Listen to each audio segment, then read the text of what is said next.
जय हिंद दोस्तों, स्वागत करते हैं आपका अपने यूट्यूब चैनल समाधान अड्डा में। आज का वीडियो है वो प्राचीन भारत का सेकेंड वीडियो होने जा रहा है। अगर इसका पीडीएफ चाहिए तो टेलीग्राम चैनल ज्वाइन कर सकते हैं, समाधान अड्डा के नाम से है, या इस वीडियो के डिस्क्रिप्शन में उसका लिंक है, वहाँ से आप लोग ज्वाइन हो सकते हैं। ठीक है, तो चलिए शुरू करते हैं। इसमें जो है ना एक वीडियो डाला गया है, वहाँ से आप लोग जरूर देखिएगा, जो शुरू से लेकर के यानी कि ईट उट के खोज से लेकर के बुध उध के खोज तक के डाला गया। ठीक है, वहाँ से यहाँ तक देख लीजिएगा। उसके बाद बुध में ही आगे कुछ बच गया था, उसको देखेंगे और उसके बाद वंश पर चलेंगे। चलिए देखिएगा, टॉपिक नंबर, बुध ने उपदेश दिया था पाली भाषा में। बुध ने उपदेश दिया था पाली भाषा में। बुध ने सर्वाधिक उपदेश दिया था कहाँ? तो श्रावस्ती में। पहला नंबर कि बुध ने उपदेश दिया पाली भाषा में, सर्वाधिक उपदेश दिया श्रावस्ती में। बुध ने अपना अंतिम उपदेश दिया सुभद्र को। किसको? सुभद्र को दिया। तो यहाँ से 3 क्वेश्चन बुध से फटाफट याद हो गया होगा। बुध ग्रंथ में सबसे प्राचीन ग्रंथ त्रिपिटक है। तो भाषा क्या थी? तो पाली भाषा। सर्वाधिक उपदेश श्रावस्ती में, और अंतिम उपदेश कहाँ? तो सुभद्र को दिया था बुध ने। और बौद्ध ग्रंथ में सबसे प्राचीन ग्रंथ कौन है? तो त्रिपिटक है। त्रिपिटक है। ठीक है, चलिए आगे चलते हैं। त्रिपिटक है बुद्ध के उपदेशों का संग्रह। बुद्ध के उपदेशों का संग्रह क्या है? यह त्रिपिटक है। बुद्ध धर्म के त्रिरत्न है, बुद्ध, धम्म और संघ। जैसे कि अगर पटना में रहते होंगे तो बुद्धा पार्क में गए होंगे तो कैसे, मतलब उसमें गाना गाता है, बुद्धम शरणम गच्छामि, धम्मम शरणम गच्छामि, संघम शरणम गच्छामि। इस प्रकार से वह गाते रहता है। चलिए आगे देखिएगा। बुद्ध धर्म ग्रहण करने वाली प्रथम महिला गौतमी। बुद्ध धर्म यानी बौद्ध धर्म ग्रहण करने वाली प्रथम महिला कौन थी? तो गौतमी। बुद्ध चरित्र की रचना अशुभ घोष ने किया। बुद्ध चरित्र की रचना किसने किया? अशुभ घोष। बुद्ध चरित्र की रचना अशुभ घोष ने किया। बुद्ध चरित्र की रचना अशुभ घोष ने। आगे देखिएगा, गंधार कला संबंध है। गंधार कला संबंध है बौद्ध धर्म से। गंधार कला संबंध किससे? बौद्ध धर्म से। गंधार कला संबंध है बौद्ध धर्म से। प्रथम बौद्ध संहिति 483 ईसा पूर्व में। यहाँ याद रखने वाला बात है कि प्रथम बौद्ध संहिति क्या हुआ? तो 483 ईसा पूर्व में।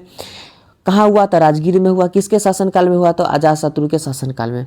प्रथम बौद्ध संहिति 483 ईसा पूर्व में कहाँ हुआ? तो राजगीर में हुआ था। किसके शासनकाल में हुआ? तो अजातशत्रु के शासनकाल में हुआ। चलिए क्लियर हो गया होगा। देखिएगा, द्वितीय बौद्ध संहिति 383। द्वितीय बौद्ध संहिति 383। द्वितीय बौद्ध संहिति 383 कहाँ हुआ? तो वैशाली में। पहला राजगीर में, दूसरा का वैशाली में हुआ। पहला कहाँ हुआ? राजगीर में, दूसरा का वैशाली में हुआ। कब हुआ? 383 ईसा पूर्व में। किसके शासनकाल में? तो कालाशोक के शासनकाल में। द्वितीय बौद्ध संहिति 383 में कहाँ हुआ? तो वैशाली में। किसके काल में? तो कालाशोक के काल में, यानी कालाशोक के शासनकाल में। चलिए तृतीय पे पहुँचते हैं। तृतीय बौद्ध संहिति 255 ईसा पूर्व में हुआ। तृतीय बौद्ध संहिति कब हुआ? तो 255 या 250 ईसा पूर्व में हुआ। कहाँ हुआ? तो पाटलिपुत्र में हुआ। किसके शासनकाल में? तो अशोक के शासनकाल में। तीसरा का 250 या 255 पाटलिपुत्र में हुआ। किसके शासनकाल था? तो अशोक के शासनकाल में। आगे देखिए, चतुर्थ बौद्ध संहिति ईस्वी की प्रथम सदी में हुआ। कहाँ हुआ? था कश्मीर में हुआ। किसके शासनकाल में? तक कनिष्क के शासनकाल में। कश्मीर, कुंडलवन कश्मीर में हुआ था। चलिए आगे देखिए, बुद्ध संगीत के आयोजन स्थल का क्रम है। बुद्ध जो है संगीत आयोजन का स्थल का क्रम, यानी बौद्ध संहिति हुआ था उसका क्रम क्या है? तो राजगीर, वैशाली, पाटलिपुत्र और कश्मीर। राजगीर ही हो गया, वैशाली हो गया, पाटलिपुत्र हो गया और कश्मीर हो गया, कुंडलवन कश्मीर। बौद्ध संगीति का आयोजन का क्रम हो गया। ठीक है, चलिए अब देखिए, यहाँ से अध्यक्षता क्लियर हो जाएगा आपको चारों। तो प्रथम जो बौद्ध संगीति हुआ उसका अध्यक्षता महाकश्यप, दूसरा का समकामी, तीसरा का मोगलीपुत्तिस और चौथा वसुमित्र जी या अशोक घोष जी। तो प्रथम बौद्ध संगीति की अध्यक्षता महाकश्यप, दूसरा के समकामी, तीसरा के मोगलीपुत्तिस, चौथा के वसुमित्र जी या अशोक घोष जी। क्लियर? देखिए, पहली बार बौद्ध संहिति का विभाजन, पहली बार बौद्ध धर्म का विभाजन द्वितीय बौद्ध संहिति में हुआ था। पहली बार बौद्ध धर्म का विभाजन द्वितीय बौद्ध संहिति में हुआ, और दूसरा बार चतुर्थ बौद्ध संहिति में हुआ। किसका विभाजन? तो बौद्ध धर्म का विभाजन। आगे देखिएगा, हीनयान और महायान अस्तित्व में आया चतुर्थ बौद्ध संहिति में। हीनयान और महायान अस्तित्व में आया किस बौद्ध संहिता में? तो चतुर्थ बौद्ध संहिता में। बुद्ध के पूर्व जन्म पर आधारित कथा जातक। बुद्ध के पूर्व जन्म पर आधारित कथा कौन सा था? तो जातक, जातक हो गया। अब देखिए आगे, अजंता की गुफाओं में किस ग्रंथ का चित्रण है? यानी कि अजंता की गुफाओं में किस ग्रंथ का चित्रण है? तो जातक का, यानी कि बुद्धों का पवित्र ग्रंथ कौन है? जातक। बुद्धों का पवित्र ग्रंथ कौन है? तो जातक है। चलिए, बौद्ध धर्म का पूजा स्थल, बौद्ध धर्म का पूजा स्थल कौन है? चैत्य मंडप। चैत्य मंडप, चैत्य मंडप बौद्ध धर्म का पूजा स्थल कौन है? चैत्य मंडप। याद रखिएगा, बौद्ध धर्म का पूजा स्थल कौन है? तो चैत्य मंडप है। ठीक है, आगे देखिए, विश्व शांति स्तूप है। विश्व शांति स्तूप कहाँ है? तो राजगीर में है। कहाँ है? राजगीर में। राजगीर कहाँ है? तो बिहार में। विश्व शांति स्तूप कहाँ है? तो राजगीर में। विश्व शांति स्तूप कहाँ है? तो राजगीर में है। चलिए आगे देखिएगा, एशिया का ज्योतिपुंज कहा जाता है बुध को। एशिया का ज्योतिपुंज किसे कहा जाता है? बुध को। एशिया का ज्योतिपुंज बुध को कहा जाता है। आगे देखिएगा, बुद्ध की मूर्ति का निर्माण, बुद्ध की मूर्ति का निर्माण कुषाण काल में हुआ था। बुद्ध की मूर्तियों का निर्माण किसके काल में हुआ था? तो कुषाण काल में हुआ था। बुद्ध के मूर्तियों का निर्माण कुषाण काल में हुआ था। बुद्ध के प्रमुख अनुयायी शासक थे। बुद्ध के प्रमुख क्या थे? अनुयायी शासक थे। कौन? तो बिंबिसार, प्रसेनजीत और उदयन। बुद्ध के प्रमुख अनुयायी शासक कौन थे? तो बिंबिसार, प्रसेनजीत और उदयन थे। आगे देखिए, देखिएगा, जैन धर्म के संस्थापक, जैन धर्म के संस्थापक में प्रथम तीर्थकर कौन थे? तो जो संस्थापक थे ना, वही प्रथम तीर्थकर थे। तो ऋषभदेव थे प्रथम संस्थापक, और अन्य नाम क्या था? तो आदिनाथ, आदिनाथ। आगे देखिएगा, आगे कह रहा है कि जैन धर्म के वास्तविक संस्थापक कौन थे? तो महावीर स्वामी। जैन धर्म के वास्तविक संस्थापक महावीर स्वामी, जो 24वें तीर्थकर थे। जैन धर्म के 22वें तीर्थकर कौन थे? तो अरिष्टनेमी। जैन धर्म के 23वें तीर्थकर पार्श्वनाथ और 24वें महावीर स्वामी। अब देखिएगा, पार्श्वनाथ और महावीर जो स्वामी है, उनका प्रतीक चिन्ह क्या है? तो सर्प और सिंह है। तो पार्श्वनाथ का क्या है? तो सर्प है, पार्श्वनाथ का सर्प, और महावीर का क्या है? तो सिंह है। महावीर का क्या है? तो सिंह है। अब देखिएगा आगे कि पार्श्वनाथ को ज्ञान की प्राप्ति हुई समेघ पर्वत पर। समेघ पर्वत पर पार्श्वनाथ को ज्ञान की प्राप्ति हुई।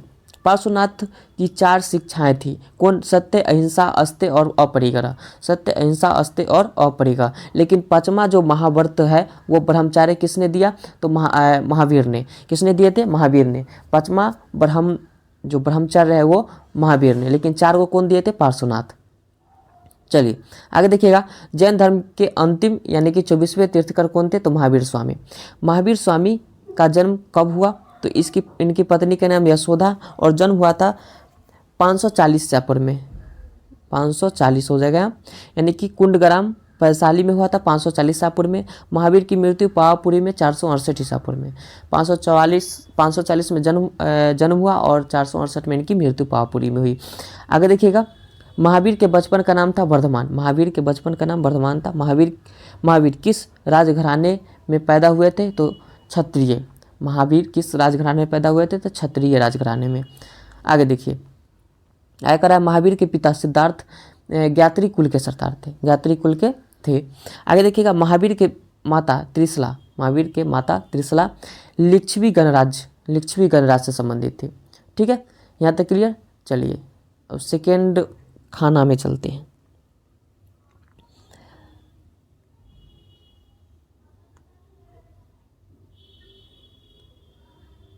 चलिए यहाँ से देखते हैं। कह रहा है कि महावीर के पुत्री का नाम अनुज्या प्रियदर्शनी। अनुज्या प्रियदर्शनी। महावीर स्वामी को ज्ञान की प्राप्ति हुई थी जाम्भी ग्राम रिजुपालिका नदी के तट पर साल वृक्ष के नीचे। अब देखिए यहाँ से 3 पॉइंट याद करने वाला है। जाम्भी ग्राम, महावीर के ज्ञान की प्राप्ति जाम्भी ग्राम, महावीर के ज्ञान की प्राप्ति जाम्भी ग्राम रिजुपालिका नदी के तट पर और साल वृक्ष के नीचे। जाम्भी ग्राम रिजुपालिका नदी के तट पर और साल वृक्ष के नीचे ज्ञान की प्राप्ति हुई। चलिए, जब जैन धर्म में पूर्ण ज्ञान के लिए शब्द कैवल्य जोड़ा गया। जैन धर्म में पूर्ण ज्ञान के लिए कौन सा शब्द जोड़ा गया? तो कैवल्य। जैन धर्म में पूर्ण ज्ञान के लिए कौन सा शब्द जोड़ा गया? तो कैवल्य जोड़ा गया। जैन धर्म का परम लक्ष्य है मोक्ष की प्राप्ति। जैन धर्म का परम लक्ष्य क्या था? मोक्ष की प्राप्ति।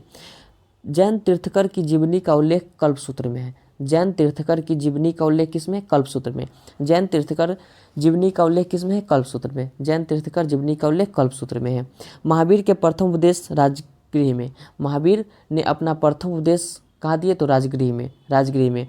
प्रथम शिष्य अनुयायी कौन था? तो जमाली इनका दामाद था। ठीक है, महावीर के शिष्य कहलाए गंधर या गंधर्व कहलाए। ठीक है, चलिए आगे देखिएगा। महावीर और बुद्ध दोनों उपदेश दिया था।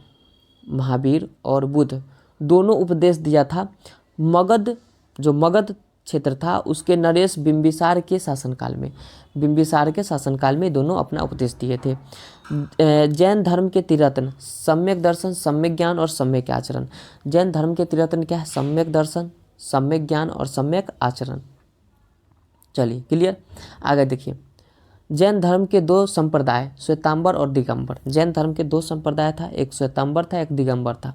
श्वेतांबर संप्रदाय के संस्थापक स्थूलभद्र। अब देखिए यहाँ से आप लोग का कंफ्यूज होता होगा, तो यहाँ से याद रखने वाला देखिए, श्वेत वस्त्र धारण कीजिएगा तो कहाँ? स्थल पर रहिएगा, स्थले पर न रहिएगा। तो श्वेतांबर, स्थूलभद्र और दिगंबर जो बोलता है कि दिघी मेरे अंबर है, यानी कि जो नंगा घूमता है, भद्रबाहु यानी भद्र अभद्र मतलब अच्छा नहीं दिखेगा। ठीक है, तो दिगंबर भद्रबाहु। अच्छा देखिए आगे। जैन तीर्थकरों की जीवनी कल्पसूत्र में है। जैन तीर्थकरों की जीवनी किसमें है? कल्पसूत्र में। जैन तीर्थकरों की जीवनी किसमें है? कल्पसूत्र में। जैन तीर्थकरों की जीवनी कल्पसूत्र में। कल्पसूत्र की रचना भद्रबाहु। कल्पसूत्र की रचना किसने किया? भद्रबाहु। कल्पसूत्र की रचना भद्रबाहु। जैन संहिता को कहा जाता है आगम। जैन संहिता को कहा जाता है आगम। साहित्य को कहा जाता है आगम कहा जाता है। अब देखिए यहाँ प्रथम जैन सभा यानी 300 ईसा पूर्व में हुआ था। कहाँ हुआ था? तो पाटलिपुत्र में। किसकी अध्यक्षता में? तो स्थूलभद्र की अध्यक्षता में। आगे देखिएगा, दूसरी की जैन सभा हुआ था 512 में, पल्लवी गुजरात में हुआ था। देवश्री समासरवन की अध्यक्षता में हुआ था। ठीक है, आगे देखिए। भारत में जैन धर्म का बड़ा समर्थक खारवेल। भारत में जैन धर्म का सबसे बड़ा समर्थक कौन था? खारवेल। जैन धर्म का सबसे बड़ा समर्थक खारवेल। आजीवक पंथ का प्रवर्तक मखली गोसाल। आजीवक पंथ का प्रवर्तक कौन था? मखली गोसाल। भगवत वैष्णव धर्म के प्रवर्तक थे कृष्ण। भगवत या वैष्णव धर्म के प्रवर्तक कौन थे? तो कृष्ण थे। ठीक है, आगे देखिए। श्रीमद् भागवत गीता लिखी गई संस्कृत भाषा में। श्रीमद् भागवत गीता लिखी गई संस्कृत भाषा में। गीता का अनुवाद अंग्रेजी में बिल्किंग्स ने किया। गीता का अनुवाद अंग्रेजी में बिल्किंग्स ने। देखिए बिल्किंग्स बोलने से ही लग रहा है कि इंग्लिश का वर्ड है, बिल्किंग्स इंग्लिश। तो इंग्लिश अंग्रेजी अनुवाद किया किसका? गीता का। किसने? बिल्किंग्स ने। और श्रीमद् भागवत गीता लिखी गई है संस्कृत में। ठीक है, चलिए। भगवत धर्म से संबंधित प्राचीनतम अभिलेखीय साक्ष्य है हेलियोडोटस का बेसनगर अभिलेख। हेलियोडोटस का बेसनगर अभिलेख। क्या भाई कहा बोला? भगवत धर्म में संबंधित प्राचीन अभिलेख साक्ष्य है हेलियोडोटस का बेसनगर अभिलेख से। भक्ति आंदोलन का प्रारंभ अलवार संतों ने दिया। भक्ति आंदोलन का प्रारंभ किसने दिया? अलवार संतों ने। भक्ति आंदोलन का प्रारंभ किसने दिया? अलवार संतों ने।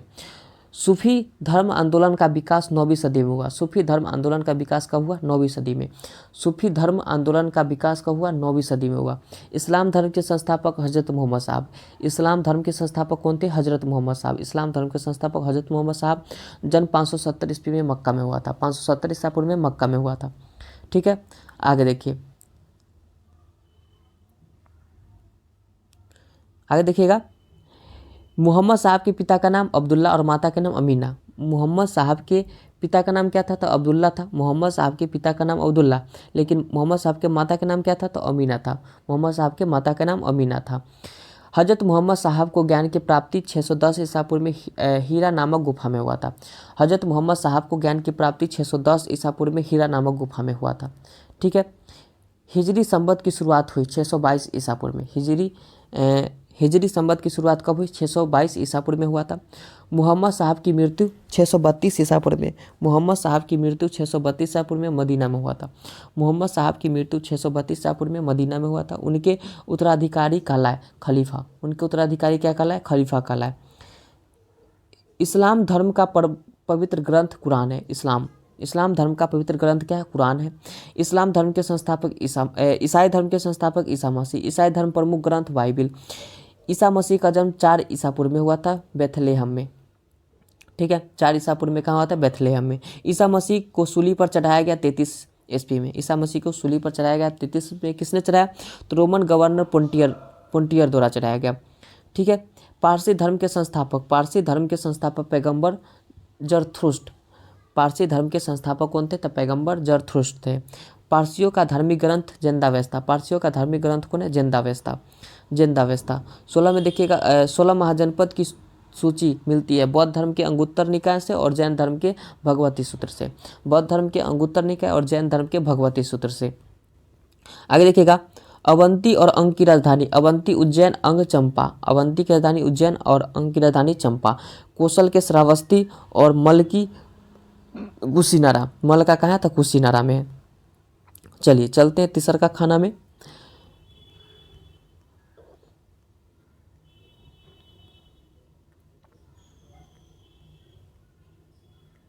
अगर आप लोग को वीडियो अच्छा लगता होगा तो लाइक अवश्य कर लीजिएगा। ठीक है, इसी प्रकार से हम पूरा सब्जेक्ट का जो लुसेंट एसपीडी का है उसका करवाने वाले हैं। ठीक है, चलिए। वत्स सूरसेन की राजधानी क्या है? तो कौशाम्बी। वत्स की राजधानी कौशाम्बी, सूरसेन मथुरा। वत्स कौशाम्बी उसकी राजधानी और सूरसेन की कहाँ है? मथुरा। बज्जी वैशाली, गंधार तक्षशिला। मगध के सबसे प्राचीन वंश के संस्थापक बृहद्रथ यानी वास्तविक संस्थापक बिंबिसार। चलिए आगे चलते हैं।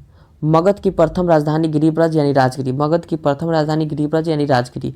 हर्यंक वंश के संस्थापक बिंबिसार। हर्यंक वंश के संस्थापक कौन थे? तो बिंबिसार। बिंबिसार का राजवैद्य कौन थे? तो जीवक।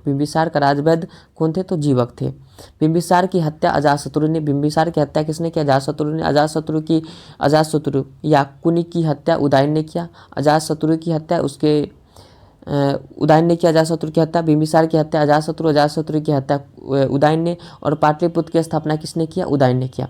यहाँ से एक इंपॉर्टेंट आ गया, पाटलिपुत्र की स्थापना उदयन ने किया। पाटलिपुत्र बसा है गंगा सोन के संगम पर। पाटलिपुत्र बसा है गंगा और सोन के संगम पर। हर्यंक वंश के अंतिम राजा नागदशक। हर्यंक वंश के अंतिम राजा कौन है? नागदशक। शिशुनाग वंश के संस्थापक कौन है? शिशुनाग वंश के संस्थापक शेषुनाग। नंद वंश के संस्थापक महापद्मनंद। नंद वंश के संस्थापक कौन है?